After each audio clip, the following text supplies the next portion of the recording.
Olá, boa noite. Está no ar o Show Business, o mais tradicional talk show de negócios da TV brasileira. E no programa de hoje vamos receber Christian Gebara, presidente da Vivo, companhia presente há 26 anos no Brasil e que tem se transformado em uma robusta plataforma de tecnologia, sobretudo conectividade no país, com rede móvel, fibra, para além de uma operadora de celular. Eu sou Bruno Meyer e seja muito bem-vindo ao Show Business que começa em instantes.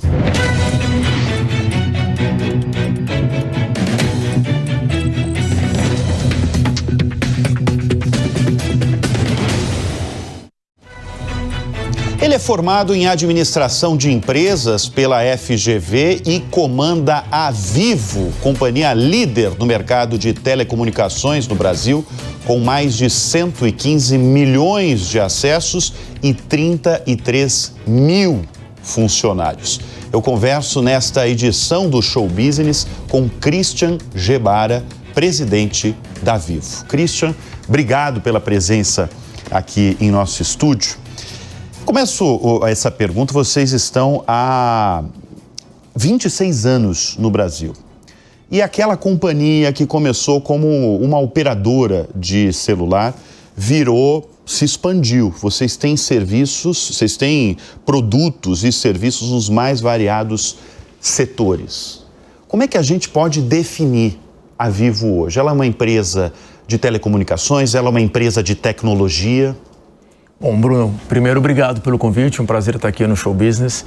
É exatamente como você comentou, né? Há 26 anos, a Telefônica, que é dona da Vivo, Telefônica é uma empresa espanhola, controla 76% da Vivo, chegou ao Brasil com a concessão da telefonia fixa no estado de São Paulo. Né? Naquela época, né? Aquele tempo onde ter um telefone fixo em casa era um ativo, né? Que a gente até declarava imposto de renda. Era como, né, um grande presente dar para uma pessoa, era uma linha de telefone e tinha fila para conseguir o acesso a um telefone fixo em casa. E a Telefônica entrou nessa privatização que ocorreu há 26 anos, transformando a Telesp em Telefônica e mais tarde transformando a Telefônica em Vivo como marca comercial. Pra você ter uma ideia, né, nessa mudança, nessa evolução, o que foi a origem da empresa no Brasil, hoje representa 5% do nosso resultado. Então a voz fixa, que é, né, a origem da companhia, virou uma coisa de 5%. 5% e com uma evolução decrescente em receitas anuais. Por quê? Porque o mundo mudou, a evolução tecnológica ocorreu e a Telefônica e a Vivo, nesse caso, acompanhou toda essa evolução ao longo desses 26 anos no Brasil, investindo, né, de maneira robusta, né, são mais de 500 bilhões de reais investidos em infraestrutura, em outras companhias que foram adquiridas. Esses 500 bilhões de reais que você fala foi no período que ela está no Brasil, há 26 anos. Isso. E esses mais de 500 bilhões de reais, o foco foi o quê? Infraestrutura? Infraestrutura, né? Primeiro foi a construção da rede móvel, né? Depois, mais tarde, a Telefônica também adquiriu a totalidade da Vivo, né? Que era uma operadora móvel, que foi uma junção de várias operadoras móveis no Brasil, que em 2003 lança a marca Vivo como uma marca única, uma marca nacional. Então, parte desse dinheiro também foi na compra dessa companhia e na construção da rede móvel da Vivo. Compramos a GVT, que era uma outra empresa de banda larga fixa que atuava fora do estado de São Paulo, onde naquele momento a Vivo atuava exclusivamente com banda larga fixa em São Paulo. A gente comprou também todas as frequências, né? 3G, 4G, 5G, que foi a mais recente. Compramos ativos da Oi Móvel nesse período e construímos, né, que é importante destacar, a maior rede de fibra da América Latina. Né? Então, a tecnologia de banda larga, que começou com o cobre, hoje ela é substituída pela melhor tecnologia, que é a fibra, que a Vivo tem 30 milhões de domicílios cobertos em todo o Brasil, onde a gente são mais de 500 cidades onde a gente oferece com essa tecnologia que é a banda larga de ultra velocidade. Pois é, com toda essa explanação da trajetória mesmo da Vivo, ela é o quê? Ela é uma empresa de tecnologia. Você define a Vivo como o quê hoje? Hoje eu defino a Vivo como uma empresa de tecnologia. Não abrimos mão de ser uma empresa de telecomunicações também, mas a gente vai além do que seria só as telecomunicações. Por que isso, Bruno? Porque a gente acredita que a conexão, né, que hoje é o principal vetor, né, de crescimento da empresa, você está conectado com o seu celular, com a internet, você está conectado na sua casa, no seu escritório, através de uma banda larga, seja móvel ou seja fixa, com o mundo digital, isso te abre a oportunidade de fazer várias coisas, né? Então a Vivo quer ser uma empresa que traz essa conexão, mas também essas várias coisas com que, né, dentro do nosso propósito de empresa, que é digitalizar para aproximar, a gente digitaliza a sua vida para te aproximar ao mundo de serviços que são vários. Serviços financeiros, serviços de educação, serviços de cloud para uma empresa, serviços de cyber, serviços de inteligência, internet das coisas. Então, a Vivo, ela não quer ser só a conexão. Ela quer ser a conexão e também ter participação nesses serviços, que a gente é o habilitador, e por isso que eu acredito que hoje a gente é uma empresa de tecnologia. Para você ter uma ideia, a gente é o principal parceiro de vários OTTs de vídeo, né? Os OTTs de vídeo, que hoje é a maneira de ver televisão ou de ver quantidade de filmes ou de séries, seja ele através do Netflix, da Amazon, da HBO, qual seja a sua plataforma de OTT, a Vivo é hoje o principal parceiro dessas empresas no Brasil. Nós temos mais de 3 milhões de clientes que compram esses serviços através de um pacote da Vivo. Mas hoje qual que é o maior negócio de vocês? O maior negócio é o móvel. É o móvel, é o celular, tá. 70% da receita. 70%. E na sequência é o quê? Depois vem a parte de fixa, né, que a gente tem mais ou menos uns outros 20%. E os últimos 10% são esses novos serviços, que aí inclui todos esses serviços que eu escrevi para você. Quer dizer, diversificar é uma excelente saída para uma empresa. No nosso caso é necessário. Para a sustentabilidade da empresa, a gente se diversifica por duas razões. Primeiro, porque você vê valor nos serviços, e dois, porque quando você diversifica, para o mesmo cliente, você oferecer mais serviços, você fideliza esse cliente com você por mais tempo.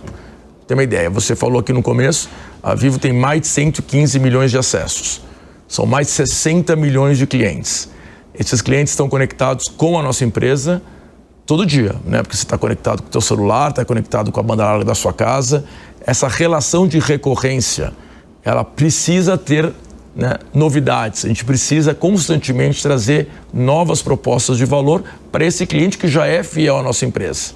E essa fidelidade ou essa conexão com a Vivo, você consegue incrementar, além de oferecer o melhor serviço, você oferecendo novos produtos. E por isso que a gente acredita que é essencial para a sustentabilidade do negócio a tua capacidade de oferecer mais serviços para a base de clientes que você já tem. Você falou que vocês oferecem, por exemplo, serviços de cibersegurança. Sim. Que tem tudo a ver com um assunto que eu quero entrar agora, que é essa explosão que existe de tráfego de dados no mundo. A gente está falando, sobretudo, com a AI, com a inteligência artificial, que é o principal, que tem demandado muito, tanto que o advento aí das construções de data centers, né, dos centros de dados, tem tudo a ver com esse uso frenético de AI, mas a gente está falando de gente usando rede social o tempo todo, usando streaming, como você citou aqui.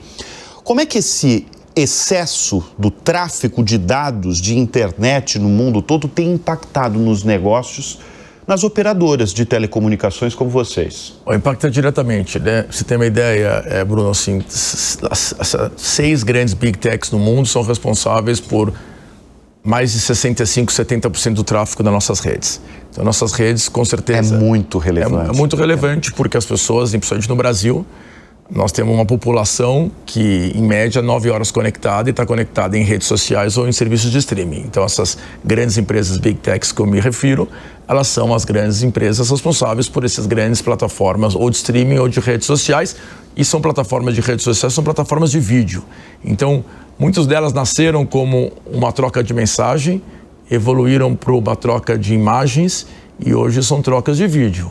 Essas trocas de vídeo, né, elas consumem muito mais as nossas redes. Inclusive, tem uma discussão muito grande sobre quem deveria ser responsável por esse investimento, sozinhos as empresas como nós, ou deveria ser compartilhado com as empresas que geram tanto tráfego.